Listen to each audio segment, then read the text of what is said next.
Welcome to Trade the Trend, a weekly video about where the stock market is going. This video is going to focus on the S&P 500.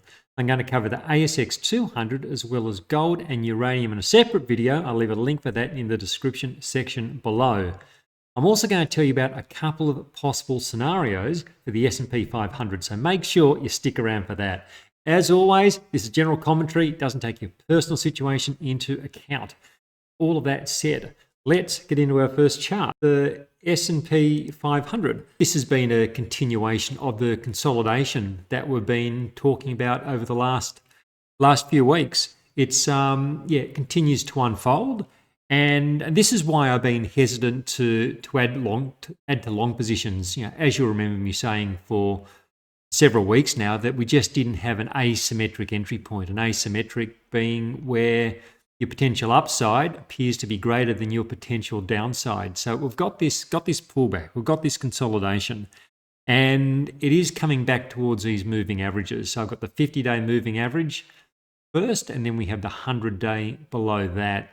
And look, if you've been watching my videos for a while, you'll always know I'm talking about markets getting stretched above moving averages, having to then pull back towards them, and that's very much the current situation. I think there's a reasonable chance. Actually, I probably think there's a good chance we get some support as the market approaches this 50-day moving average. Maybe we get some sort of a bounce, possibly over the next week. And what I want to do now, I want to jump over to an hourly chart just to get a little bit more detail on what's been going on over the last week, because I think that's really interesting to have a look at. So let me just get this hourly chart. And what we see here, so this is the last week's price action. And what I find interesting here is that we've had a number of sharp sell-offs that have broken below previous low points. So this has happened on 4 occasions now, where the market sells off, breaks a previous low, and then rebounds. Well, this is a 4th occasion now. We're going to see whether we get the rebound on Friday. So of course I'm filming this on Friday afternoon in Sydney, so we're yet to see Friday in the US. But it seems to me to be a case of there is interest to buy this dip, and we aren't getting follow through selling on the break of previous lows. So that's a sign to me that there really is resistance to this market going lower. So buy the dip is coming in. We'll see whether that pattern continues. It's always possible the market then rapidly falls away as the buying can't sustain the selling which comes to the market. But often you find this sort of setup does ultimately result in some sort of a rebound. And another thing that's interesting to do is I want to go to a 4-hourly chart and just show you something else which has occurred, which I think is pretty interesting. So let me go to my indicators for this, and I'm just going to look for an RSI. So this is an RSI on a 4-hourly chart, and what you'll notice is that so we've got this declining price action. But then when we look at the RSI, it's a case of the RSI is not confirming with new lows. So we've got divergence on a 4-hourly chart. So again, it's like divergence doesn't mean a market has to rally. Sometimes a market will fall and the RSI will then continue down and the divergence disappears. But it's always something to be aware of when you are getting a market where the RSI is not confirming what we're seeing in the price action. So look, let's just see how this plays out over the next week. Jumping back to the daily chart.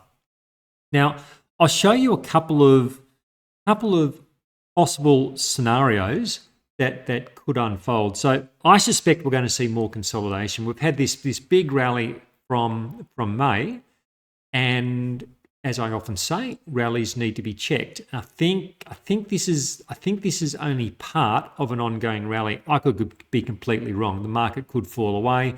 It could rally. I don't know. I'm looking for possibilities, and I'm looking for ways to manage risk.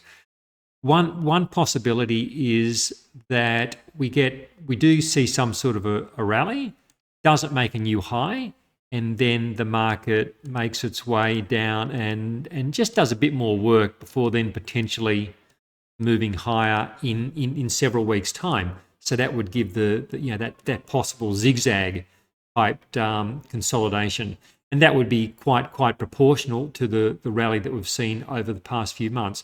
That's one possibility. So this is a possibility where the market isn't about to decline and go down and start breaking supports and go into a new downtrending phase, but it's where we do get more volatility, more sideways consolidation with a possible another dip to the downside. That's one possibility.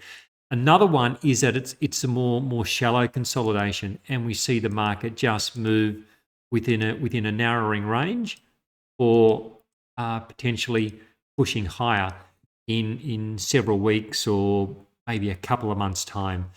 Again, these are just possibilities. They're not predictions because I don't know. And the market may do something completely different. They're just a couple of these would be pretty typical sort of consolidations. We saw another one of those sideways type consolidations back in April. So it's just things to be aware of. It can just help manage your portfolio when you have an idea of sort of things which could happen. And of course, you need your levels to manage your risk, have your exits, where you add to positions. But having some idea of a possible way this could play out, for me, I kind of like to think ahead of what could happen. So keep an eye out for those sort of setups over the next few weeks. Now, jumping over to the NASDAQ, and it's a very similar story. We've got this market continues to pull back. It's now down at the 50-day moving average. So no great surprises there, given the market did get quite stretched above there. Like the S&P 500, I think it's going to need time. I think this is a large unchecked rally. I think it's going to grind sideways to lower over the next several weeks, maybe the next couple of months. So that's why I say I'm just not in a hurry to be adding to positions at this point in time, unless I like a particular setup which occurs, and that could well happen. There are interesting setups which occur during these consolidations which are worth considering. But as a general proposition, I'm not in a hurry to do a great deal whilst we're in this consolidation phase. And now look, if you're getting some value from this, please hit that like button. Please leave a short comment. Just, hey, thanks for the video. It tells YouTube you're watching, and YouTube shows other people. And that helps me a lot. Hit that subscribe button if you haven't already done so. And as always, thanks for supporting the channel. Thanks for watching. I really do appreciate having you here. I read all the comments, and I can't respond to them all, but I give them a thumbs up, and look, they're great. So please keep them coming. Now let's finish up with a quick look at the smaller end of the market. So just jumping over to the Russell 2000. So this is the US small caps. And it's it's an interesting situation where the resistance, we've got this trading range which has been in for the last year or so. Resistance has held over the last few weeks. The market hasn't been able to really sustain. We have just ducked above this resistance point, but now we're coming back to the moving averages. So you'd say that resistance has held. An alternate way of looking at this resistance band would be just to put some horizontal resistance across. So we can just join up the high from August with the high from February, which also captures the high from a couple of weeks ago. And so there's a significant significant resistance band just above 2000. So I think this is the key to the small caps. This region needs to break before we can say, oh, look, there's a new upward trend in place in small caps. And I think for a larger sustainable rally in the S&P 500, we really do need to see this level break to the top side. I think there very much is a potential for this being a large basing pattern, but we just need to wait and see. We need to wait and see whether the market actually plays it out that way. So look, one to continue to watch. Certainly not an asymmetric entry point just beneath a big overhead resistance band. And lastly, just looking at the micro caps. So this is the iShares Microcap ETF. Really interesting one to have a look at because there's one of these classic setups in play at the moment. And if you know your charts, you'll recognize this as being a bullish wedge formation. Now, the way this works is we've got these downward sloping contracting trend lines, and the theory goes that as we move towards the apex, the selling pressure dissipates. And it's interesting when you look at this. So it's made several new lows, but every time it makes a new low, it can't follow on. There's no follow through selling. Doesn't guarantee the market's going to reverse and go up. These patterns can unravel and decline, but more often than not, they tend to ultimately resolve to the upside. So let's see what happens with this one here. It looks like it's still got a way to work through, with the market looking like there's some more consolidation. We're probably going to see this consolidate as well. But if it does sort of like hold this rally from the May low, it does open the possibility for a breakout later in the year. So a really interesting one. Keep an eye on. So look, let's call that a wrap for this week. Thank you for joining me. It's been great, as always, to talk charts with you, and I look forward to coming back talking to you next week. Till then, bye for now.